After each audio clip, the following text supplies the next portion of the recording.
mulher linda, sábia e que edifica o lar. Eu sou Eliane Cristine e estamos lendo o livro Eu Não Sou a Mulher Maravilha, mas Deus me fez maravilhosa, de Sheila Walsh. Esta leitura foi autorizada para aquisição do livro. Entre em contato com a editora Thomas Nelson. Áudio 36. Continuando a leitura, uma cadeira no canto. Pai, eu oro pela amiga que me ouve, que ela esteja inquieta para dedicar momentos específicos do seu dia para a comunhão com o Senhor. Eu oro em nome de Jesus, amém. Um momento em silêncio para ler. Gosto de estudar. Adoro pesquisar a fundo um assunto que saiba bem pouco e sugar a sabedoria daqueles cujo trabalho da vida foi desbravar seus mistérios. Descobri, quando fui para a faculdade, em 1993, no entanto, que existe um jeito certo e um errado de se estudar. Os trabalhos da faculdade têm que ser apresentados de uma forma certa, usando o manual de estilo da Universidade de Chicago ou algum outro guia parecido. Eu não tinha ideia de que existia uma coisa dessas, mas se tivesse ouvido a expressão em uma conversa, teria pensado que se tratava de como compor acessórios para um terno. Minha primeira aula no seminário foi de História da Igreja. Passei a vista pela lista de possíveis tópicos de pesquisa enquanto o professor Nathan explicava como deveria ser o trabalho. Ele deveria ter 25 páginas e incluir uma bibliografia de material de referência com as notas apropriadas de rodapé e no final. Terminou nos dizendo 50% da nota virá do trabalho de pesquisa, que deve ser entregue 2 semanas antes do fim do semestre. 50%? Nas noites seguintes sentei à minha mesa em casa e lutei com a tarefa de escrever esse trabalho. Não sabia o que era nota de rodapé ou no final. Uma nota de rodapé soava para mim como um PS, e uma nota no fim poderia ser o amém. Imaginava que tudo o que tinha que fazer em escrever o trabalho e digitá-lo para que ficasse arrumado sem manchas denunciadoras de café derramado nas páginas ou pedaços mordidos por Abigail, minha gata. Percebi que estava completamente errada. Na aula seguinte, perguntei ao professor se podia falar com ele. Eu não sei fazer isso, admiti. O que você quer dizer? Ele perguntou gentilmente. Bem, eu nunca escrevi um trabalho de faculdade e, honestamente, não sei por onde começar.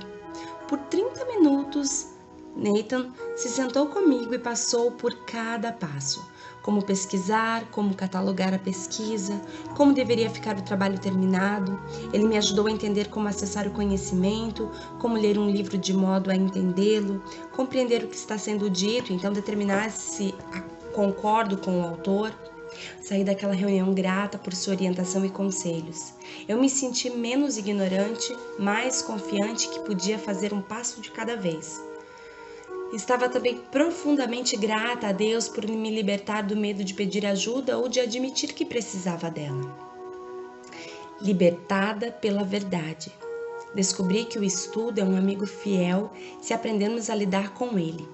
Vejo que muita coisa ruim acontece não pelo mal, mas pela ignorância. Cristo nos diz que conhecemos a verdade e ela nos libertará. João capítulo 8, versos 32. Mas muitas vezes não sabemos o que é a verdade, não sabemos buscá-la. Em Romanos, Paulo fala que nossa vida será transformada pela renovação de nossa mente. Mas se não tivermos um entendimento completo do que a palavra de Deus diz, como podemos ser mudados por ela? Vocês conhecerão a verdade e ela os libertará, mas primeiro vocês têm que conhecê-la. Não há nada na vida mais importante que entender a verdade de Deus e ser mudada por ela. Deus nos deu uma mente para que possamos aprender e crescer. Como povo dele, temos uma grande responsabilidade e um enorme privilégio de crescer em nossa compreensão sobre ele. Gosto de pegar uma passagem da Escritura ou de um bom livro cristão e sublinhar o que me marca ou quais as perguntas que surgem enquanto leio. Quando me encontro com as minhas amigas, jogo esses pensamentos na arena e lutamos para entender bem o que Deus está querendo nos dizer. Quando cavamos fundo, há tesouros escondidos para serem encontrados. Tua palavra é como uma espada flamejante, uma flecha afiada e poderosa, uma cunha que fende a rocha. Essa palavra pode perfurar o coração e essência, Ó, envia-a por toda a terra, para purgar a matéria indigna e limpar nossos corações para o céu. Você é o que você come. Cada dia escolhemos como alimentaremos nosso espírito, nossa alma e nossa mente. Escolhemos como conseguir o equilíbrio e nossa vida testemunha o que estamos ingerindo. Com a comida dizem que somos o que comemos, e isso é verdade com a comida espiritual também. Quando nos banqueteamos com o que vemos nos noticiários e com o que chega pelo correio, pelos telefonemas, no nosso caso atualmente pela internet, que recebemos pelos padrões de pensamentos negativos que continuam a acontecer, não deveria ser surpresa que o medo, a ansiedade e a tristeza apareçam na nossa vida. Nosso Pai tem um cardápio alternativo para os filhos de Deus. Uma grande mesa de refeições saudáveis da Palavra de Deus, temperada com preces. Um cardápio divino. Café da manhã. De manhã, ouve, Senhor, o meu clamor. De manhã, te apresento a minha oração e aguardo com esperança. Salmos capítulo 5, versos 3.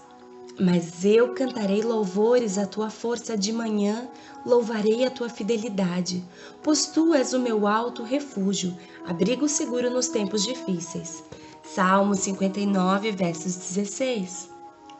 Satisfaze-nos pela manhã com o teu amor leal, e todos os nossos dias cantaremos felizes.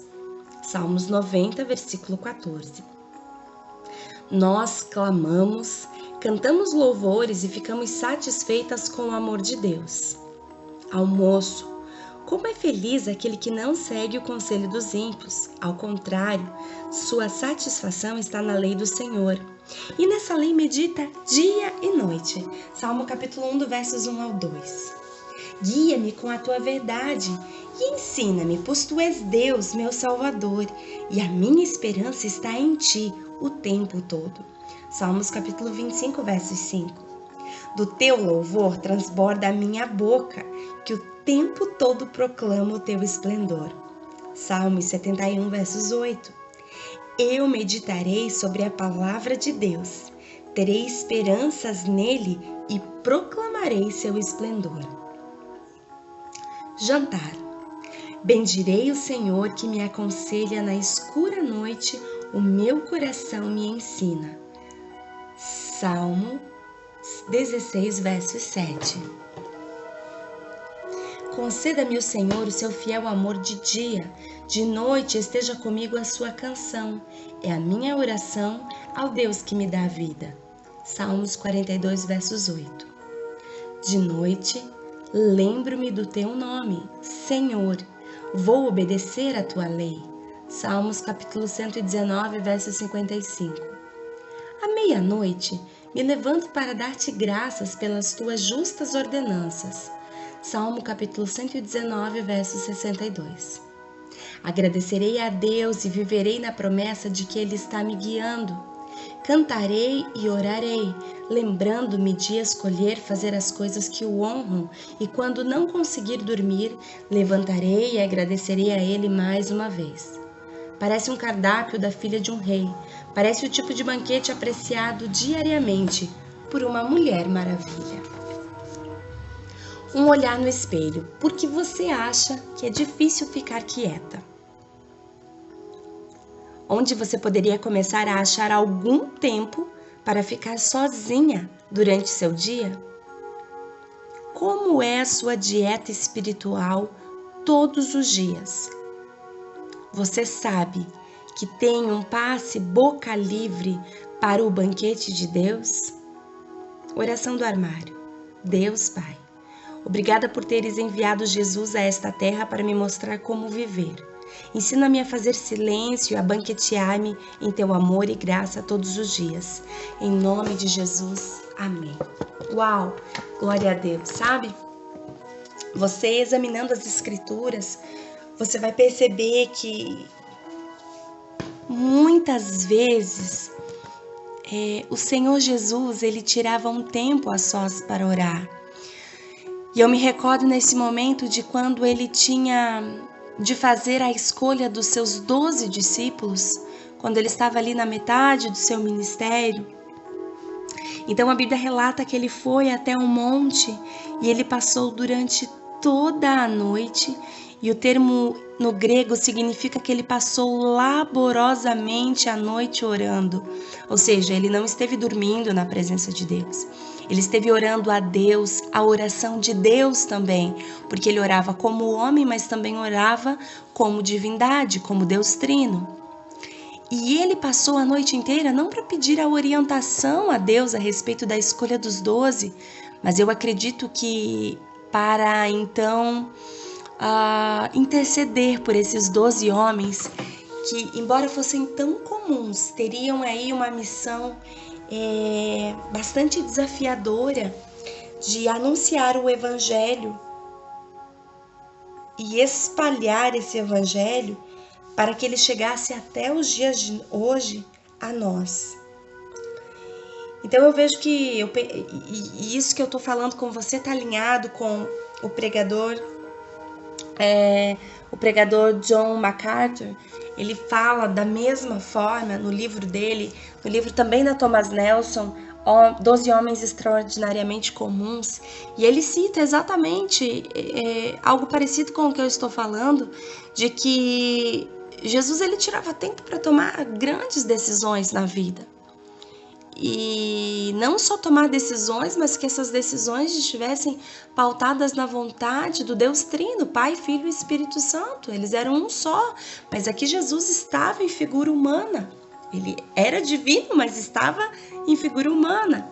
Então ele tinha que orar como homem, mas alinhado com a sua divindade, alinhado com Deus Pai, com Deus Espírito e com ele que era Jesus, o Deus Jesus. Então, quando eu vejo esse exemplo de Jesus Cristo, que Jesus precisaria orar, ele era Deus. No entanto, ele tinha comunhão íntima com Deus, com o Deus Pai, com Deus Espírito. E isso nos remete a um exemplo que deve ser seguido, porque nós, a Bíblia fala que devemos ser imitadores de Cristo. O apóstolo Paulo diz, sede meus imitadores. Paulo diz para a gente imitar a ele. Por quê? Porque ele está imitando a Jesus Cristo. Então, se eu tenho que imitar a Paulo, se eu tenho que imitar a Cristo, então significa que eu preciso orar. Talvez você não vai passar uma noite inteira orando, embora eu te encoraje a fazer isso. Mas que você tire tempo diariamente para ter comunhão com Deus. Se o nosso Jesus nos deu exemplo e esteve em comunhão com o Pai em vários momentos de seu ministério e sua jornada nesta terra, por que é que nós não o faríamos? Nós precisamos de intimidade, de conhecimento. E a palavra que o Senhor me deu ainda durante essa semana, enquanto eu orava, era mais profundo, mais profundo. Nós podemos ir em Deus de forma mais profunda. Não ficar no raso, é ir ao fundo, como se entrando no mar. Mas a segurança de entrar mais profundo no mar, que é a presença de Deus. Então ali é mais profundo, mais intenso, mais tempo, mais meditação, mais oração, mais jejum, mas não simplesmente como uma mera atividade religiosa, mas com inteireza de coração, com um desejo de todo o meu coração, eu buscarei ao Senhor.